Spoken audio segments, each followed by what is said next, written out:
Presente.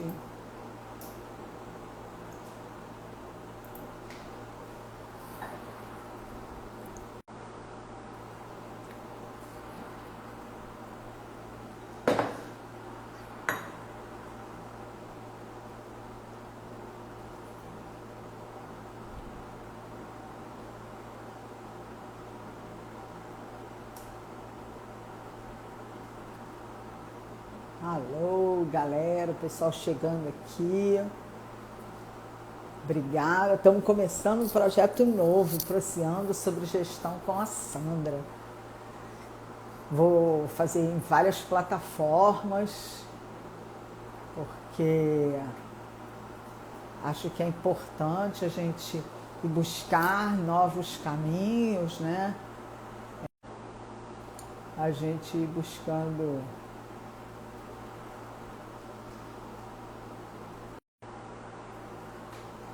passar para o 4G, porque hoje, pelo visto, a Claro tá meio ruim.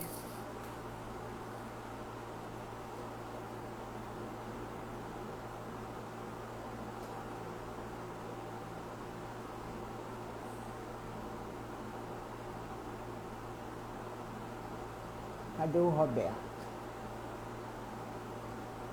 Tem várias novidades, né, do imposto de renda que ele vai falar, e teremos algumas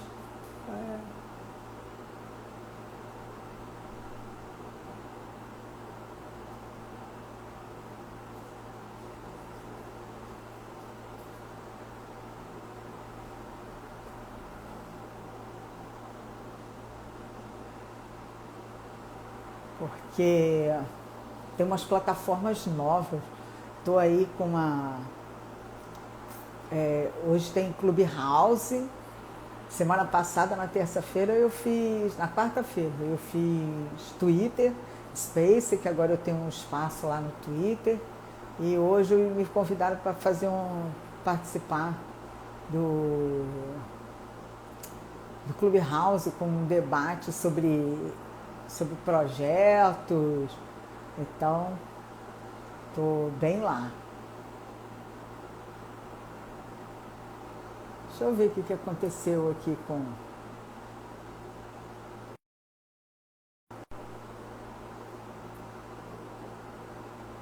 Vamos ver. Oi, Vanessa! Tudo bem? Então, esse é um projeto solo meu, né? Que é Proseando sobre Gestão, porque quero falar um pouco sobre, né? Que para mim é importante, é uma carreira que tenho tido já, né, há muitos anos, e, e é uma área muito carente de informação. Então, estou buscando, então fiz uma grade bem legal para a gente falar sobre contratos, falar sobre prestação de contas, uma coisa que tem sido falado pouco, que é gestão de risco, né? Então, que é importante a gente falar de risco na produção e também mesmo nos nossos negócios, né? Gente, cadê? Ah,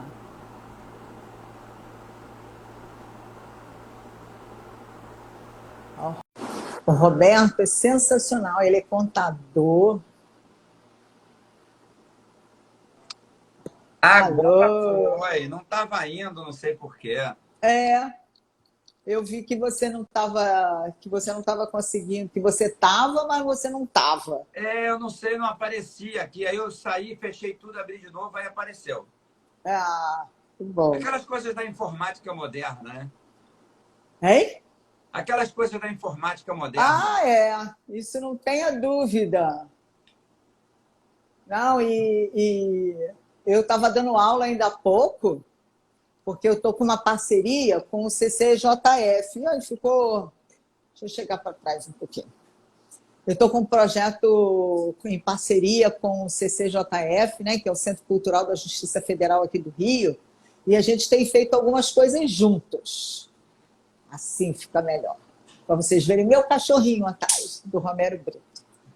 Eu vou botar o meu globo, então, aqui, ó. Afinal de contas, você é um cidadão do mundo. Um globo dourado, que é para atrair riqueza. Não é? Muita riqueza. Muita Principalmente que hoje começa o novo ano lunar, né? Muito interessante isso.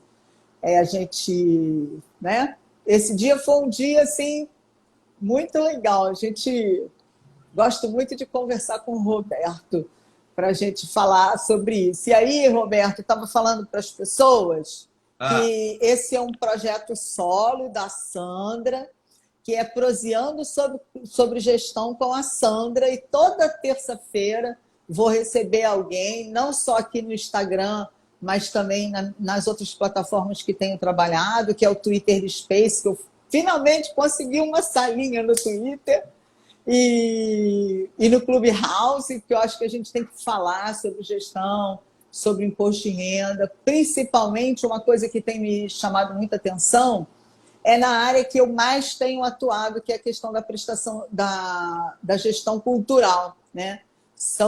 É uma área muito carente de informação de gestão, também da parte financeira, né? Então é importante. É um nicho, né? Então é importante a gente também trazer. Então, o meu objetivo com esse projeto é trazer os contadores para esse universo. E aí, agradecer muito de você ter topado ser o meu primeiro convidado para falar com as coisas, uma coisa que é mais importante para o setor cultural e para todo mundo, né? Que é a questão do imposto de renda. Questão da tributação de uma forma geral, né? Porque muitas vezes a gente, quando faz as coisas, não lembra que tem um imposto, né? Então, muita gente fala assim, eu fiz o projeto todo aqui, e quanto vai pagar de imposto? Eu não tenho a menor ideia, né? Então, você precisa ter um contador, né? Você tem um contador para te ajudar nesse planejamento todo, para fazer cálculo de custo de mercadoria, custo de operação. Às vezes, você está falando de prestação de serviço, tem custo lá da prestação de serviço por hora, por dia, por mês, por pessoa, dependendo de como for fazer. Na universidade de contabilidade, na faculdade de contabilidade, a gente aprende a calcular custos das operações. E aí esses custos incluem impostos, tributação, tudo que você tem lá. Então o contador está habilitado a te ajudar aí. Você que é empresário do setor cultural, acha que não, mas aí não dá para fazer. Dá sim, tem instrumento para fazer cálculo de tributação de custos, de cálculo de custos de qualquer tipo de operação, tá? Exatamente. Não, e essa questão, por exemplo, que a gente vai falar aqui bastante hoje das novidades do imposto de renda, é muito importante para esse setor, seja a declaração em si, que muitos têm muitas dúvidas, né, do que declarar, como declarar, e também um benefício fiscal que tem no momento da declaração, que são as doações, né? Mas aí nem falei, Roberto é contador, ele vive no mundo, não sei aonde ele está agora, né? Eu acho que ele ainda está na Espanha. Eu estou em Santiago de Compostela, mas estou indo para aí daqui a uma semana. Vou para o Brasil. Olha que maravilha, gente. Tem que fazer imposto de renda, né? Chegou a hora. Agora 3 meses aí batalhando imposto de renda.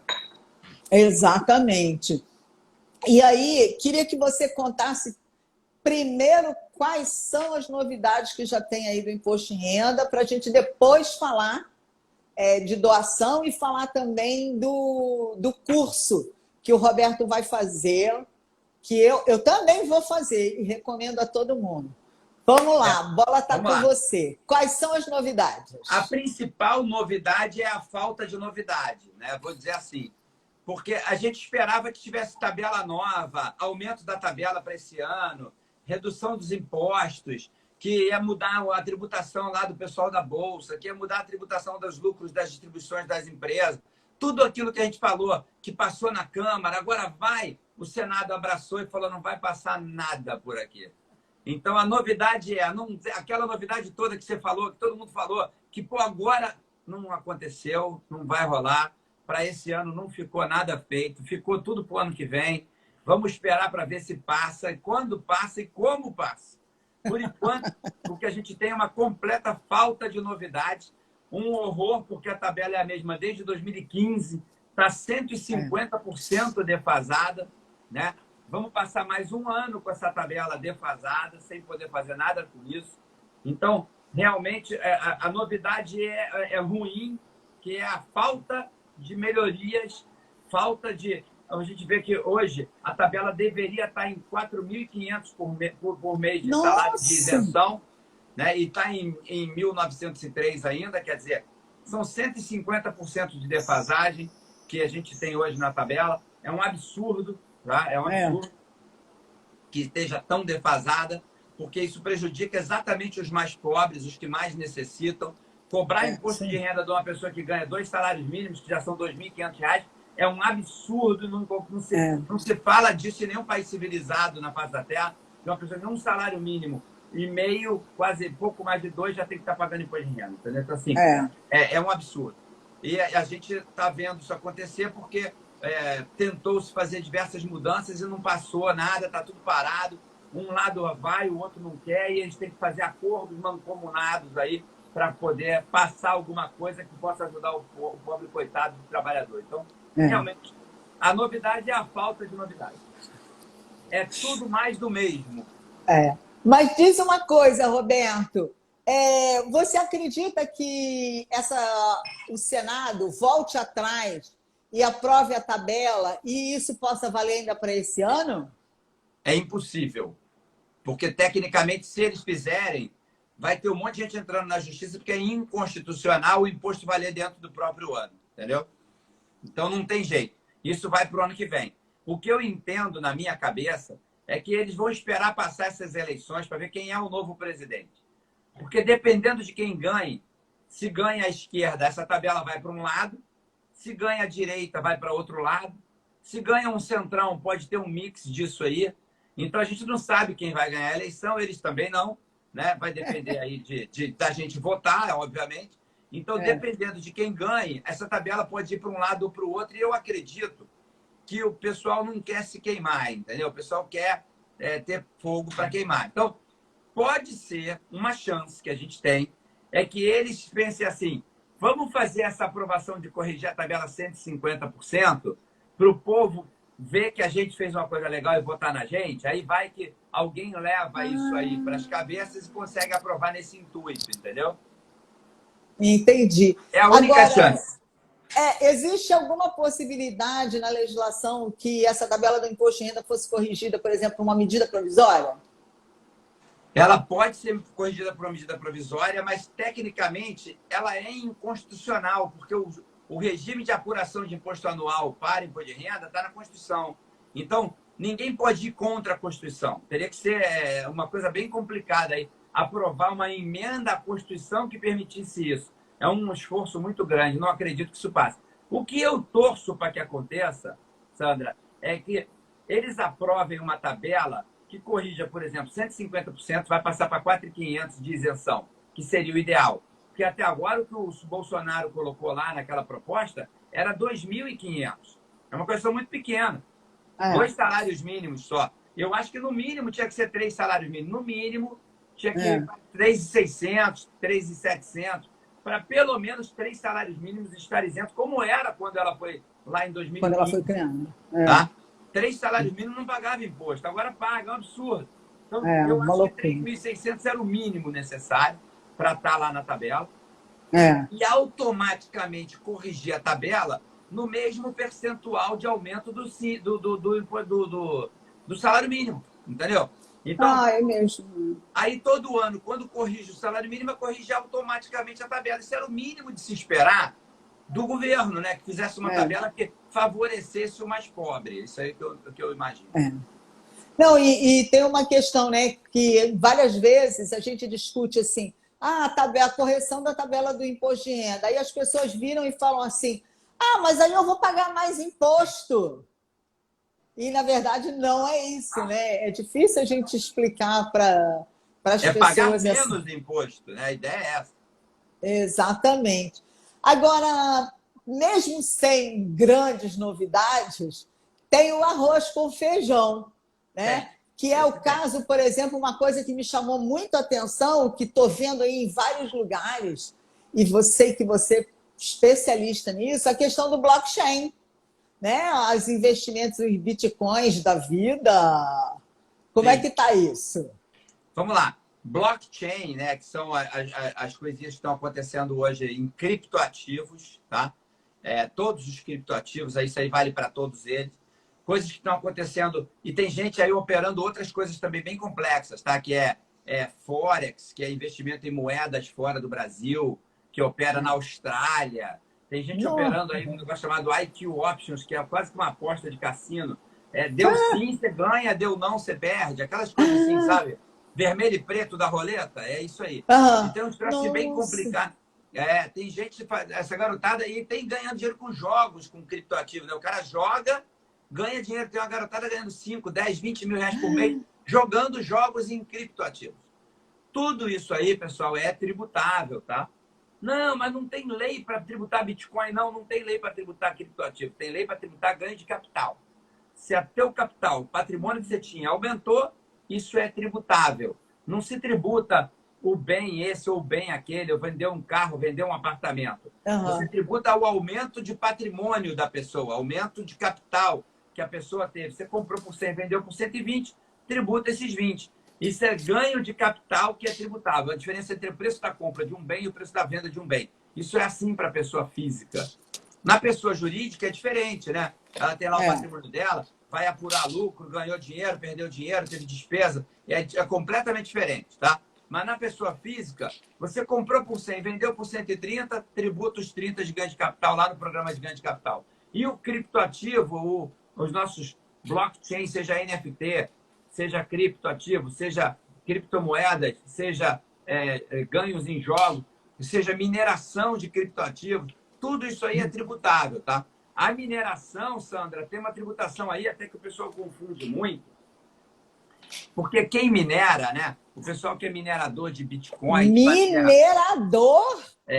Minerador. Aquele cara que tem um computador na casa dele, ele compra um computador, que eles chamam de rig. É um nome bonito para falar que ele tem um computador na casa dele, é o tal do rig. Aí ele compra 20 placas de vídeo, bota um monte de placa de vídeo lá, porque a placa de vídeo é que faz o cálculo matemático da mineração lá do computador. E ele minera, ele instala um software que é a rede de criptomoeda que ele minera dá para ele, ele se cadastra lá, faz uma chave especial que ele tem que pôr ali e conecta aquele computador naquele blockchain para minerar. Na hora que ele faz isso, ele está prestando um serviço para aquela rede de mineração. Isso é uma prestação de serviço de processamento de dados. Ele está processando dados para a rede Bitcoin, para a rede blockchain que dá suporte a esse criptoativo, a essa criptomoeda, a esse NFT. Ao prestar serviço para a rede, como é que se tributa a prestação de serviço para terceiros? Quando a pessoa física faz, tributa no Carnê-Leão. Quando a pessoa jurídica faz, ela tem que ter essa atividade de processamento de dados na atividade dela. Caraca!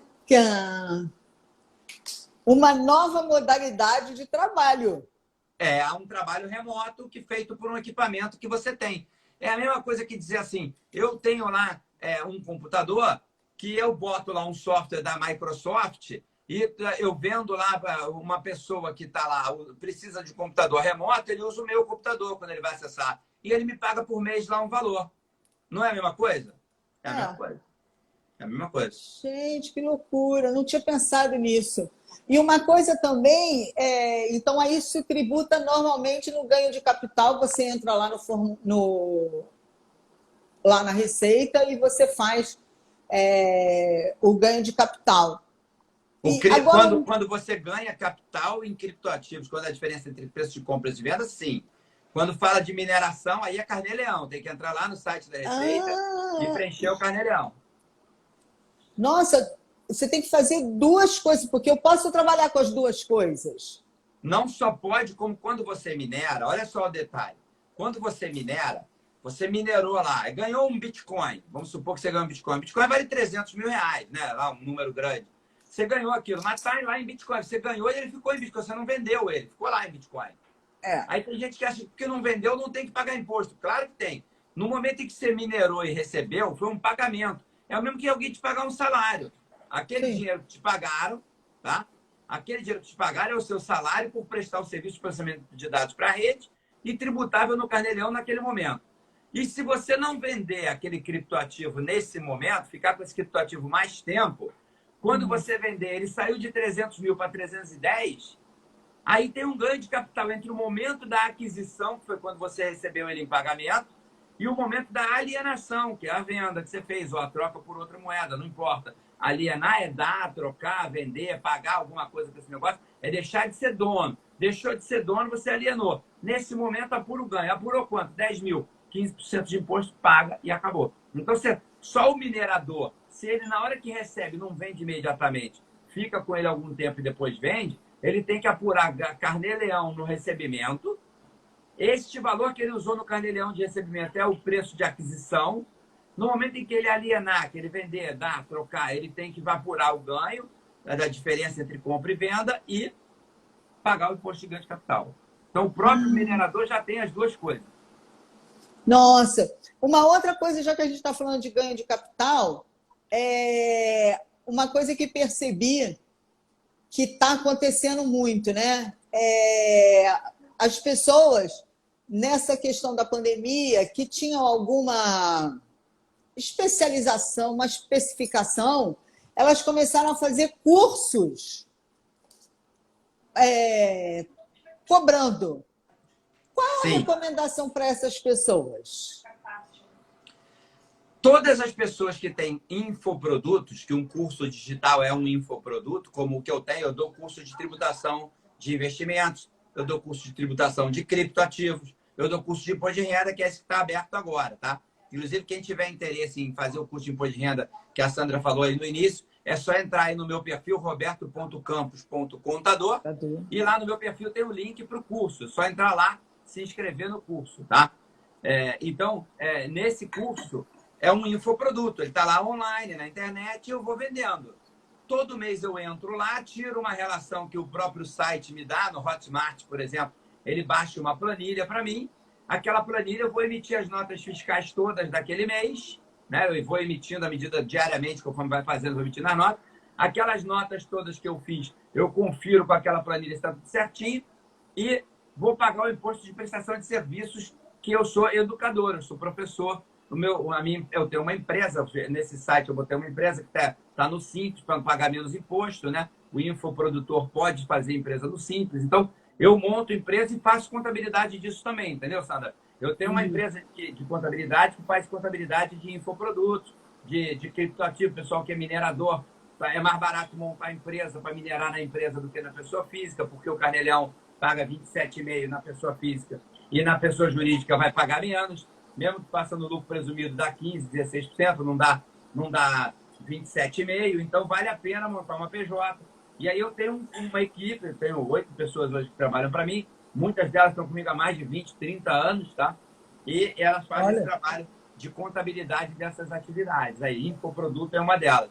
E tributa normalmente. Se você faz como pessoa física, cuidado, porque acima de R$ 1.900 por mês de arrecadação, vai para o Carnê-Leão, vai pagar 27,5%. Então é melhor, vai pagar 27,5%. Vai pagar 27,5% se for mais de 5 mil, né? 4 mil e pouco lá, 27,5% na tabela. Mas pode pagar, se eu ganhar 5 mil, 10 mil reais, você vai pagar 27,5%. Enquanto se montar uma PJ, você pode pagar no Simples lá, um valor pequenininho, 6%, 8% ao mês, tá? Vale a pena montar PJ para infoprodutos. Quem quiser pode me procurar aí, me mandar um direct também, que eu explico como é que funciona. Não, então, porque ainda tem uma questão, né? Se você tem esse infoproduto e você tem, por exemplo, uma renda que você dá aula, você ainda tem que juntar as duas e vai pagar mais imposto ainda, não? Se você é contador, por exemplo, né, autônomo, e tem uma renda, e dá aula, tem outra renda, soma tudo, vai somando. Então, se você tem esse negócio, eu sou contador e também dou aula, fala para a gente montar uma PJ. Você monta uma PJ para você, que é contador, sabe fazer a contabilidade, você mesmo faz, eu oriento, né? A pessoa mesmo faz, e ele vai lá. Aí, se ele é dentista ou médico, tem o mesmo problema, né? Vai ter o mesmo problema. Então, ele vai montar uma PJ, vamos botar isso aí dentro da PJ, ele vai operar essa PJ e vai botar o infoproduto junto, e vai diminuir essa tributação de 27,5%. Pode querer, se o cara é o profissional autônomo, ele tem que já ter uma PJ, porque o autônomo que ganha mais de 5 mil reais por mês, se não tem uma PJ, está perdendo dinheiro. Tem que passar a ter PJ. E uma coisa, por exemplo, também nessa questão ainda falando de ganho, pensando de ganho de capital, é venda de imóvel. Porque a gente tem visto, agora com essa questão na pandemia, muitas pessoas saíram vendendo o que tinham, né? Principalmente imóveis com financiamento. Tá. Como é que é isso? Já que não houve nenhuma mudança, ou houve alguma mudança sobre isso, como tem que fazer? Quando a pessoa vende um imóvel, tem que apurar ganho de capital. Como é que apura, né? O que você foi pagando do imóvel até aquele momento, vai somando lá na sua declaração de bens, você tem um valor. Então, tudo que você pagou por ele subtrai do que você recebeu para ver se houve um ganho. Se houver ganho, esse ganho é tributável. Você vai preencher o programa de ganho de capital, vai baixar o programa de ganho de capital, vai preencher e vai pagar o DARF. Quem fez isso no ano passado já está atrasado, porque o imposto vence no mês seguinte, né? Vence no mês seguinte da venda. Vendeu em março, tem que pagar em abril. Roberto, mas eu não tenho 6 meses para comprar outro? Tem, mas se não comprar, venceu já o imposto, tá? Isso era uma dúvida. 30 dias, tá? Isso é uma dúvida que tinham me perguntado. Se eu não. Eu tenho 6 meses para comprar, aí não comprei. Não comprou, vai tributar com multa e juros com vencimento 30 dias depois da data da venda. Tá, mas ou aí se comprar e não usar o dinheiro todo. Você às vezes vendeu um imóvel por 1 milhão e compra um de 600. Aí aqueles 400 ali também ficou isento, porque eu comprei outro em 180 dias? Não. O valor não utilizado é tributável. E venceu 30 dias depois da data da venda, do final do mês seguinte ao da venda. Não, e ainda uma coisa que, por exemplo, no caso dos imóveis financiados, a Caixa Econômica está. Eu falei aqui a Caixa Econômica, mas podia ser. Pode ser qualquer banco. Qualquer banco. Ela está levando 90 dias para pagar a diferença. Aí vale que data? Vale a data que você receber. O pagamento é com base na data do recebimento. Na pessoa física é assim que funciona. Então, você preenche lá o ganho de capital, mas se não tiver valor nenhum recebido em 2021, né, você vai importar isso para a sua declaração e dizer que você tem valores a receber, tá? Porque não recebeu nada. Você vai só deixar... E vai preencher o programa de ganho de capital à medida que for recebendo.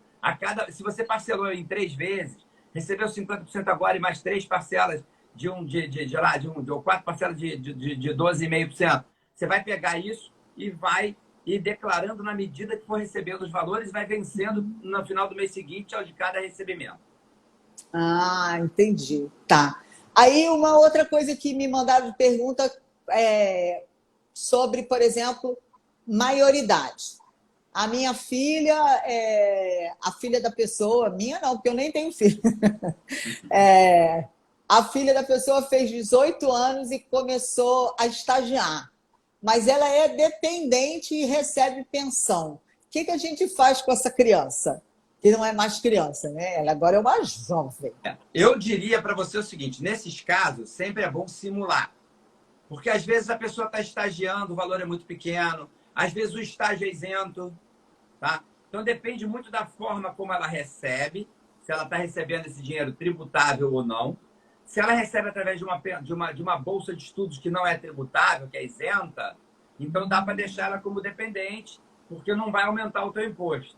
Mas se ela recebe um salário mínimo por mês em valores tributáveis, que para ela é isento, ela não tem que pagar nada, mas ao somar com o rendimento do titular, vai dar 14, 15 mil reais no ano. Isso aí a 15, 20% vai dar um valor mais alto do que você vai ter de desconto com ele. Então, não vale a pena deixar. Ah, Roberto, mas eu desconto aqui o colégio, eu desconto o plano de saúde, eu digo, é melhor deixar ela como dependente. Precisa simular. Porque se você tem plano, se você tem colégio, se você tem despesa médica, se você tem um salário baixo, talvez compense manter. Então, eu diria, coloca ela lá e faz a simulação. Como é que ficou? Tanto, imprime aquilo. Ah, mas eu não quero gastar impressora. Imprime em PDF, meu Jesus. Imprime, como diz aquela menina aí do Instagram, né? Criatura de Deus, imprime em PDF. Tá? Isso aí. Aí você imprime em PDF, guarda lá. Vai lá e muda tudo, tira o dependente. Faz tudo sem o dependente. Imprime em PDF. Abre os dois lá e compara. Como é que ficou melhor? Ah, ficou melhor desse jeito. Então vai lá e ajeita para ficar do jeito que você imprimiu em PDF. Pronto. Aí você vai ver como... Tem que simular, entendeu? Tem que fazer a simulação. Porque eu acho que, de maneira geral, acho que as pessoas acabam esquecendo disso, de simular, né? E é importante a gente fazer as simulações para ver o que vale mais a pena, né? Claro. Você quer ver uma situação que isso é muito comum? Mãe que se separou recentemente e passou a receber pensão dos filhos, e os filhos são dependentes dela. E como ela, quando era casada, deixava os filhos como dependente dela, e ela descontava isso, mas não tinha a pensão, abatia do dela e o marido fazia no simplificado lá, e ela fazia no completo, abatendo filho, abatendo colégio, abatendo plano de saúde, pagava pouco. Quando ela se separa, que ela passa a receber pensão, e ela vai abater tudo, ela descobre que ela vai pagar muito mais do que ela pagava quando ela era casada. Às vezes vale mais a pena ela fazer a declaração dos 2 filhos. Mas, Roberto, meu filho tem 1 ano. Não tem problema. Ele nasceu, pode ter CPF e declarar separado, tá? Aí faz a declaração dos filhos com a pensão indo direto para o filho. Mas pode isso, Roberto? Não pode assim, não. Não é a Bangu, como diz aí no Rio de Janeiro, né? Não é a Bangu. Tem que pedir ao juiz que a pensão seja paga e depositada numa conta do menor. Paga diretamente ao menor. Aí o juiz vai fazer um aditivo lá no termo de separação e vai dizer que o pai pague a pensão ao menor na conta bancária do menor, que a mãe é acessória nessa conta para poder movimentar, porque o menor tem 2 anos, não vai fazer nada, né? Então a mãe paga as contas do menor daquela conta e declara o imposto do menor com as despesas dele. Mas, Roberto, se eu fizer isso, eu não vou poder abater o plano de saúde, não vou poder abater o colégio. Não... Calma lá. Algumas coisas você pode, outras não. Tá? O plano de saúde, se quem paga é o pai ou a mãe, e tem menores envolvidos que moram na mesma casa com essa pessoa, a gente chama de household, né? Quem mora na mesma casa, a despesa suportada pelo maior, que tem outros dentro que estão dentro dessa despesa, pode abater, tá? A gente pode deduzir aí. Você pode jogar essa despesa na declaração do menor, que quem paga é a mãe dele, a pessoa mora com a mãe, então dá para bater de um lado ou do outro, aí tem que estudar o caso para ver qual é o caso, mas dá para bater ou na da mãe ou na do menor, dependendo da situação, tá? Boa essa! Porque o que tenho visto é que na separação agora os juízes estão optando para que seja aberta uma conta bancária em nome da criança e já no termo de separação já está aparecendo a conta lá. Você é obrigada, antes de assinar o termo, você é obrigada a abrir uma conta corrente, não pode ser conta poupança. Quem paga a pensão paga direto ao dependente menor ou a mulher, tudo separado, para diminuir a tributação. A ideia é essa. Mas não tinha entendido que essa questão, que a preocupação é a questão do plano de saúde, né? Como é que você vai fazer com o plano de saúde, porque é o item mais caro hoje? Você pode abater desde que todos morem juntos. Quer dizer, o pai que paga não pode abater, tá? Para o pai abater, vamos supor um casal de homem e mulher que tinha 2 filhos, né? Porque pode ser, hoje é complicado dizer como é que é o casal, pode ser 2 homens, 2 mulheres, né? Não dá para a gente definir, mas eu vou chamar de pai e mãe para poder definir, tá? Então, o pai, na separação, o pai paga a pensão e a mãe ficou com as crianças, tá? Só para ter um exemplo. Então, na hora que a gente fala aqui que o pai paga a pensão, se o juiz definir que o pai paga o plano de saúde e o colégio, tá?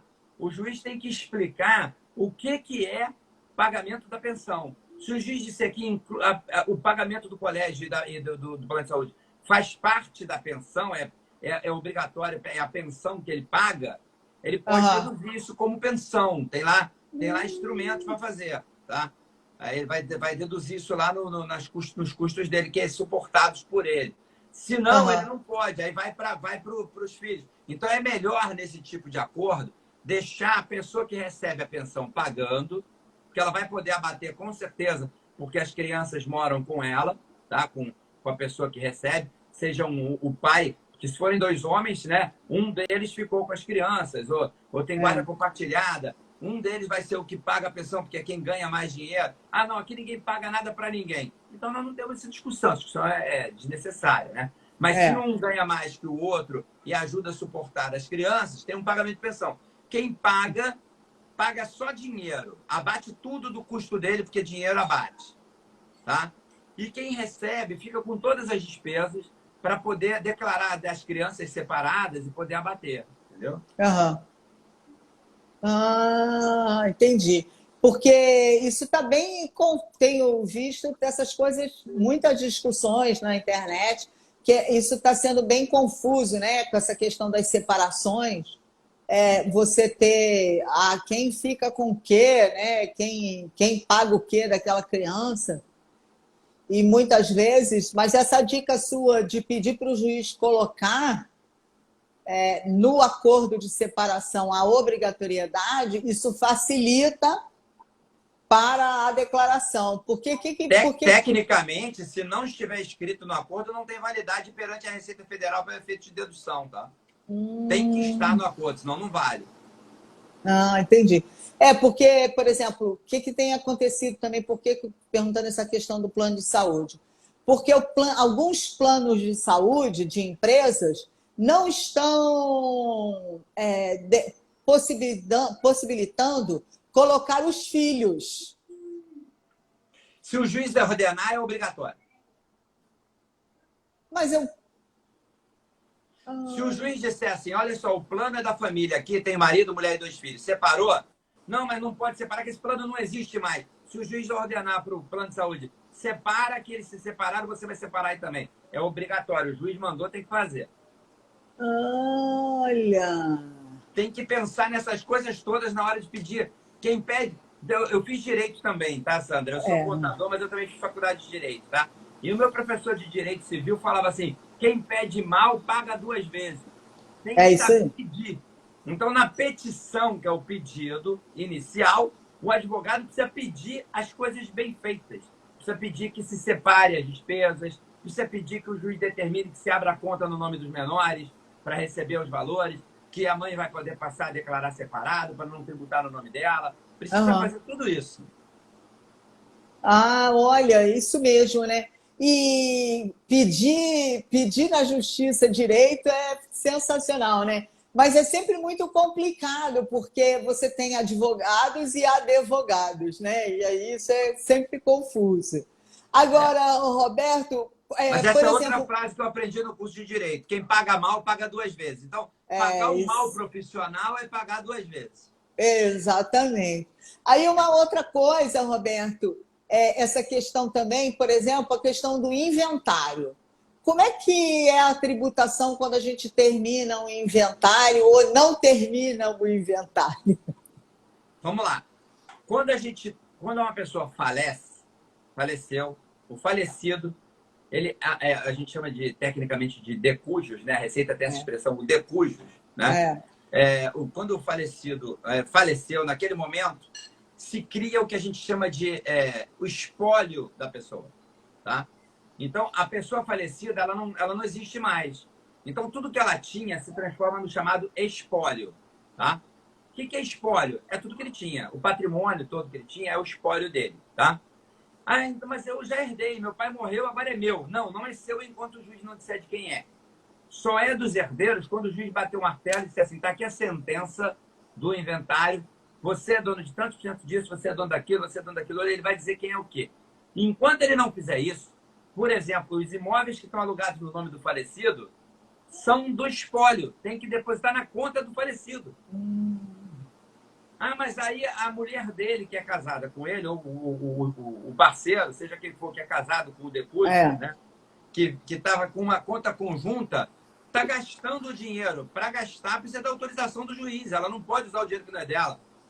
Não, mas ela é meieira, ela tem direito a metade de tudo. O juiz precisa autorizar isso. A meieira pode dispor de metade do dinheiro que cair na conta. Ela não pode dispor da totalidade, só da parte dela, ela é meieira. Mas e a outra parte? A outra parte o juiz vai definir quem vai herdar. E nesse caso ela deveria comunicar para a imobiliária, olha só, meu marido faleceu e agora a metade dele você mantém nessa conta, eu abri uma outra conta para mim, a minha parte, metade você põe aqui, metade você põe lá, porque eu sou meieira. Está aí nas escrituras o meu nome como meieira. Metade é minha, metade é dele. Separa, por favor, para eu não ter dor de cabeça com o juiz. E as pessoas metem a mão no dinheiro do falecido, não fazem nada disso. Aí depois tem um aumento de patrimônio, porque muitas vezes o Decujus tinha lá 1 milhão, 2 milhões de reais, tinha 2 filhos, cada um pegou 1 milhão para si. E aí como é que explica no imposto de renda de onde veio o dinheiro?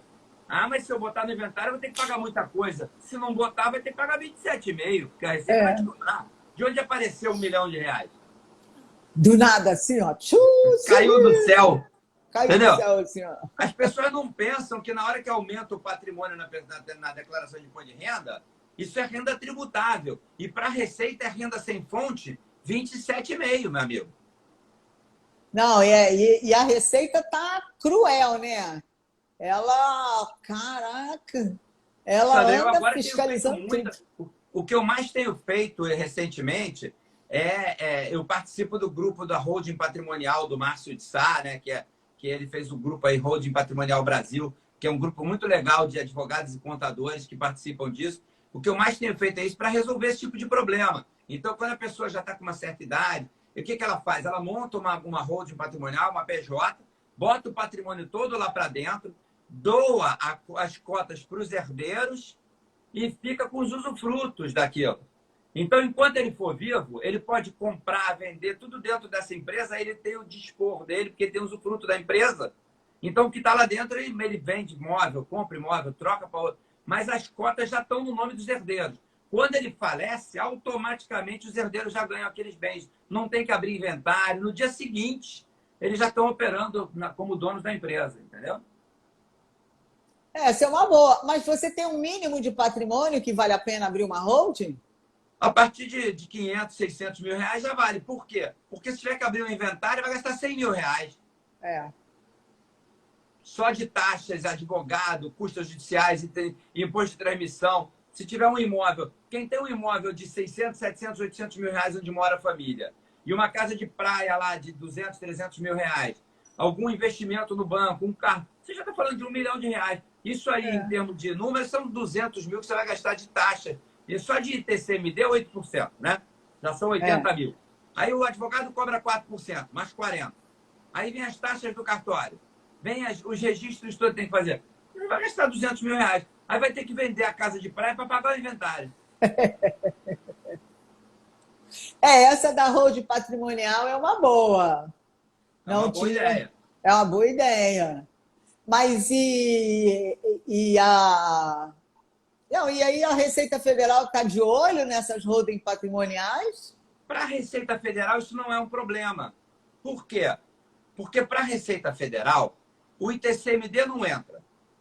O ganho de capital que ela teria, se os herdeiros passarem os bens para o nome deles, pelo custo que estava na declaração do Decujus, não tem imposto de renda a pagar, não há ganho de capital. Então, para a Receita Federal não faz a menor diferença. Quem está de olho nisso são os estados, porque o ITCMD é estadual.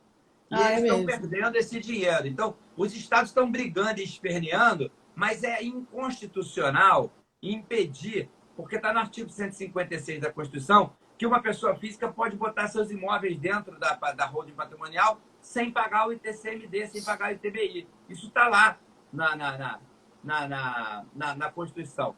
O problema é a doação dessas cotas para os herdeiros, que já há aí estados que estão querendo tributar em cima do valor real do imóvel. E aí, esse sim há uma discussão na doação das cotas, tá?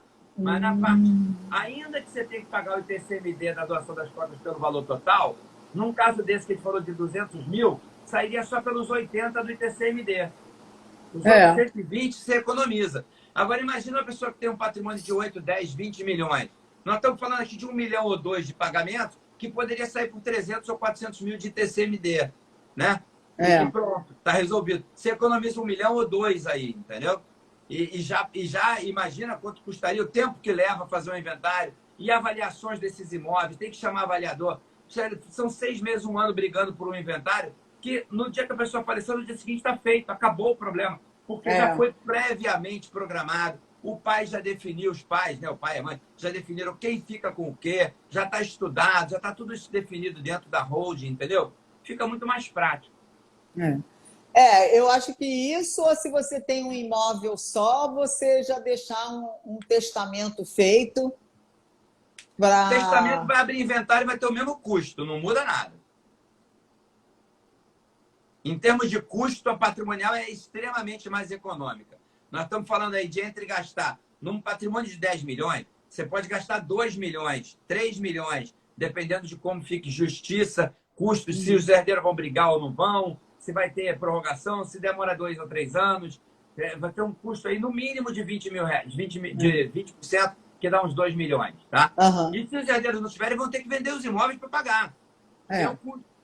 Agora, se você faz isso antes dos pais falecerem, os pais já programam, olha só, vamos montar a holding, fica no nosso nome por enquanto. Aí foi um custo, ele paga aquilo. Vamos para a próxima etapa, vamos fazer a doação das cotas.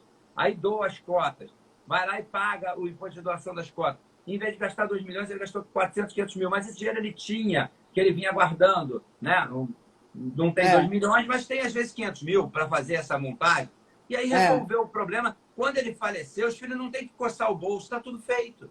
Exatamente. É uma enorme economia de não só financeira, mas emocional, Sandra, porque os filhos brigam quando os pais falecem. É uma briga de família danada.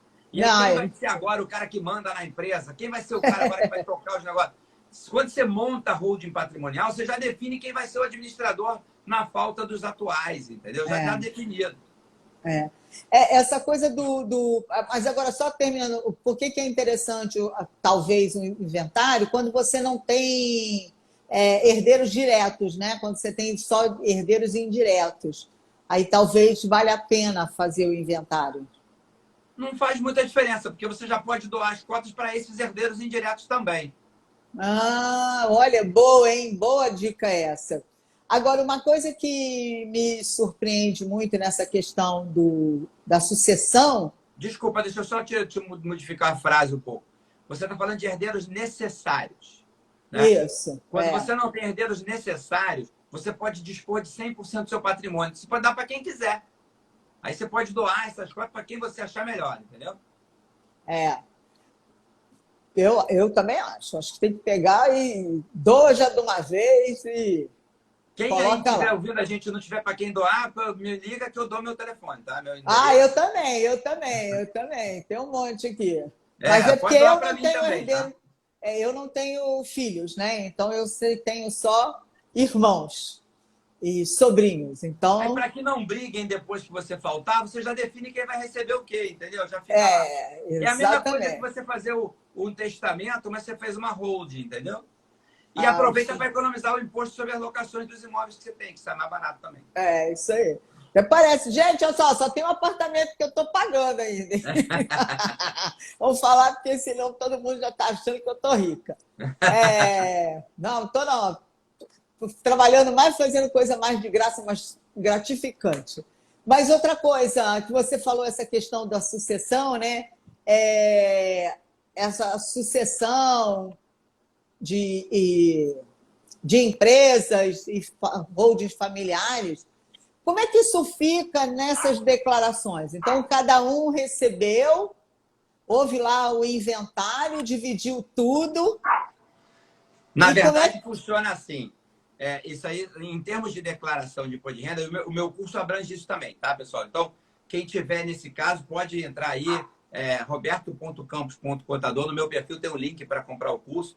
Entra lá, compra o curso, que lá eu dou uma aula sobre como funciona o espólio e como é que funcionam as declarações a partir do momento em que o decúbito falece, tá? Uhum. Eu ia falar que o falecido falece, mas fica meio esquisito, né? Então, o o decúbito faleceu, e aí no momento do falecimento você cria o espólio. A partir desse momento, a gente tem declaração de espólio todo ano, até que acabe o inventário. No ano que o inventário acaba, a gente tem a declaração final de espólio. E, eventualmente, pode ter uma sobrepartilha. Descobriu-se um bem que não se colocou dentro do inventário. Aí vai ter que partilhar novamente, abrir o inventário para repartilhar, reabrir para partilhar esse bem. Aí você abre, reabre o inventário, partilha e faz uma declaração de sobrepartilha, que agora também já existe. Tá? Tá. Foi o primeiro ano passado, não existia. Ah, entendi. Agora eu queria que você falasse um pouquinho sobre o curso. Eu estou bem animada para fazer, porque vi lá que tem muita coisa. Queria que você contasse o que tem no curso, como é que é o curso. E parece que vai rolar aí um descontinho. Me fala que eu vou fazer um descontinho para você, tá? E um cupom para você passar para os seus seguidores, para eles terem um desconto também. Então, os seus seguidores que quiserem comprar o curso, você bota aí, a gente faz com prazo aí de uns 2 dias para dar tempo do pessoal comprar. E eu faço um cupom válido por 48 horas para quem quiser comprar, tá? Aí você faz os posts, aí joga aí, vende para o teu séquito de acompanhantes. Aí. Mas aí, agora conta, o que vai ter nesse curso? O curso é um curso sobre imposto de renda pessoa física. É o meu curso mais completo. Por quê? Porque a minha especialidade é imposto de renda pessoa física. E dentro da pessoa física tem tudo que envolve a pessoa física. O que envolve a pessoa física? O ganho de capital, quando ela compra e vende um bem. O ganho de salários, rendas do exterior, uma pessoa que está recebendo aluguéis do imóvel que tem fora do Brasil, que recebe rendimentos de bolsa fora do Brasil, americana, europeia, não importa. O ganho de criptoativos, o ganho de jogos online, essas coisas todas. Pôquer, tem gente que joga pôquer online. Isso inclui porque é ganho que a pessoa física tem. Pôquer? Tem gente que... Eu tenho um cliente meu que ele é jogador profissional de pôquer. Ele vive disso. Ganha milhões, tá? Estou falando de milhões de dólares, tá? Milhões de dólares. É muito dinheiro. E aí ele vai jogando, vai fazendo etapas, ele ganha 100 mil dólares, ganha 300 mil dólares, ganha 500 mil dólares, por etapas, até o campeonato grande é 1 milhão de dólares. Até hoje ele não ganhou o tal 1 milhão, mas já ganhou coisas aí pelo caminho, bastante coisa. É uma profissão. E eu tenho um cliente que faz, quem faz comigo é a mãe, e o filho agora ela traz para fazer, mas o filho dela joga esse negócio de jogos online, tipo... Counter-Strike, essas coisas aí. Esses jogos que esse garotada joga, tem campeonatos. Aí ganha 20 mil dólares, 50 mil dólares. Ele vive disso. Joga jogos online, vive de jogar. Ele joga jogo lá, fica jogando joguinho o dia inteiro. E a profissão dele é essa, jogador de games online. Entendeu? Nossa. Tem vários que fazem isso. Então, isso inclui no curso. Por quê? Porque a pessoa física tem que tributar. Se a pessoa física tem que tributar, está incluído no curso. Está incluído autônomo, o cara que é mecânico, que tem o seu MEI lá desde pequenininho, o cara que é médico, que é advogado, que é dentista, que é o profissional autônomo, contador, que faz esse trabalho de autônomo, o cara que tem uma empresa, que é empresário, que recebe lucros, está lá, o cara que é funcionário público, está lá, o cara que é funcionário de uma empresa, que recebe salário mensal, está lá, o cara que opera a Bolsa Brasileira, nós falamos sobre isso também. Ensino a calcular mensal, apurar o ganho, preencher renda variável. Tudo isso está incluído, tá? E está incluído também a mineração de criptoativos, o ganho de criptoativos. Por quê? Porque como é que eu vou explicar para ele como é que preenche a declaração de imposto de renda se eu não explicar como é que ele calcula o imposto que eu vou botar lá? Tem que ter tudo isso, tá? Que bom, eu quero fazer. Não sei se você consegue o despatriado que aplica no Brasil em VGBL e é não vantajoso para quem não reside? Quem não reside não pode investir no Brasil sem uma conta de não residente. Tá? O residente no exterior, que mora nos Estados Unidos, na Europa, no Chile, no Paraguai, na Argentina, não importa onde ele mora, no Japão ou na China, não importa onde você mora. Portugal, fui para Portugal, me aposentei e fui morar em Portugal. Quem faz isso, ele não é mais residente fiscal no Brasil. ao se tornar não residente fiscal, no momento em que ele se torna não residente fiscal, ele tem que apresentar a comunicação de saída definitiva do país. E no ano seguinte, ele tem que entregar a declaração final de saída. Declaração de saída definitiva, que é onde ele entrega tudo que ele tributou até o dia que ele saiu e vai usar essa declaração como base para entrar no país que ele declara agora os bens que ele tinha no Brasil. E aí, quem mora fora do Brasil não pode ter investimentos no Brasil numa conta como quem mora. É diferente, tá? Completamente diferente. Não tem nada a ver. Como não tem nada a ver? Por exemplo, o aposentado que recebe 10 mil reais por mês no Brasil, tributa lá na tabela lá, de 15, 20, 25, não é? O que reside fora do Brasil tem uma retenção na fonte de 25%, fica preso pelo INSS e paga na conta dele no exterior onde ele mora e acabou. Ah, mas e aí eu posso compensar esse imposto? Esse imposto ele vai compensar lá no país que ele mora, vai creditar lá no país que ele mora o imposto que foi retido sobre o ganho que ele teve, porque ele agora tem que declarar imposto de renda lá no país que ele mora. Ah, entendi. Essa parte do não residente e saída definitiva do país é uma coisa que é bem complexa. E como as pessoas se confundem quando a gente fala saída definitiva, as pessoas acham que é aquelas pessoas que vão embora e nunca mais vão voltar, né? Quando, na verdade, não é isso, né? Ela tem um... Ela pode voltar a hora que ela quiser, mas se ela saiu daqui com o intuito de morar em outro lugar, ela tem que declarar que ela saiu do país. Ela vai voltar daqui a 5 anos, 10 anos, 15 anos, ou depois de 4 anos de faculdade, 10 anos de faculdade. Naquele momento, ela é não residente aqui. Enquanto ela não for residente, ela não tributa no Brasil, tá? Tá. Beleza. E depois vou marcar outra com você para a gente falar da questão específica do MEI. Boa! Porque eu até lembrei de falar agora, quando eu falei MEI, eu lembrei de falar, mas eu acabei esquecendo que o MEI tributa também. MEI, gente, que fatura por ano mais do que um determinado valor, tem que declarar imposto de renda, tá? Pessoa física, do ganho que tem no MEI. E tem uns problemas, por exemplo, tem que ver qual é a alíquota de ganho lá do lucro presumido. O que está dentro daquela alíquota é lucro isento, o que não está é lucro tributável. Ele tem que ter um salário de retirada mensal. Tem uma série de detalhes que precisa fazer aí para o MEI, que tem a ver com o imposto de renda. Então, é uma boa ideia a gente fazer uma só focada no pequeno empresário. Não, porque principalmente nessa área na área cultural, que é o meu né? foco, né, de trabalho, tem muito MEI. E aí, daqui a pouco, começam as confusões de faço o quê? Faço não quê lá. Então, depois você me passa esse programa, né, esse projeto que eu estou fazendo, Proseando sobre Gestão, vai ser sempre às terças-feiras. Se você tiver data, me diz o dia que você quer fazer, a gente marca, tá? Vou pegar agora para o mês de março, já que março a gente já tem já saiu o regulamento do imposto de renda e a gente já fala assim fresquinho. Vou pegar a agenda hoje e passo. Passar o carnaval. Depois do carnaval, Porque a Receita Federal, ela não espera.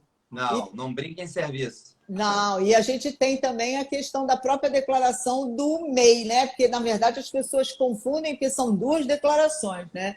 A do MEI e a da pessoa física. E aí... E são coisas separadas. E não pode misturar. Muita gente, Sandra, faz assim, não, eu tenho uma conta minha e todo o dinheiro que eu ganho no MEI eu boto na minha conta. Não, o dinheiro não é seu, é da empresa. Que empresa? É só um MEI. Só um MEI não, CNPJ, é uma empresa. Abre uma conta para a empresa, o dinheiro tem que ir para a conta da empresa e você transfere para a tua conta o lucro isento. Porque senão você vai tributar a diferença todo mês, tá? E aí tem que pagar um dinheirinho de imposto de renda pesado. Legal. Gente, estou encerrando aqui com muita dor, que tem muita coisa. Semana que vem a gente vai falar sobre contabilidade, que contabilidade não é só emissão de DARF, né? Vou trazer um convidado para a gente falar sobre isso. Roberto, super obrigada. Infelizmente, a gente vai ter que acabar mesmo, porque a minha bateria está acabando. E, fico esperando o cupom para dividir, para divulgar. Aí, espero a galera lá no Daqui curso a do pouco te passo o Roberto. cupom. Beleza. E espero vocês aqui comigo terça-feira que vem para a gente falar sobre contabilidade não é emissão de dados, tá bom? Não esqueçam de me seguir aí no Instagram, Isso. roberto.campos.contador. Com certeza, gente. Roberto sempre trazendo novidades para gente, tá bom? Um super beijo, boa noite para todo mundo. Vejo vocês depois. Tchau. Tchau, Roberto. Obrigada. Abraço.